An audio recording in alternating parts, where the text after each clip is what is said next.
மீண்டும் எழுந்தார். மக்கள் குரல் கேட்டு நடந்தார். வெற்றி பாதை காட்டி நின்றார். காற்றாய் வந்து நம்பிக்கை விதைத்தார். கண்ணீரை துடைத்து புன்னகை கொடுத்தார். ஏழையின் வாசல் தேடி சென்றார். எல்லோரின் உள்ளம் வென்று நின்றார். விஜய் வந்தார், வீரல் எந்தார், வீழ்ந்த மனம் மீண்டும் எழுந்தார். மக்கள் குரல் கேட்டு நடந்தார்.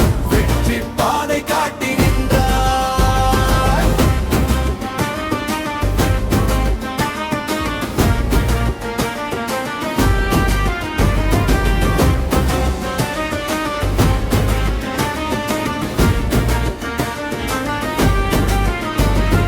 உண்மை பேசும் உறுதியான குரல், உழைக்கும் மக்கள் மனதின் நிழல். நாளை நல்லது வரும் என்ற நம்பிக்கை நாட்டின் இதயத்தில் புதிய ஒளிக்கீட்டு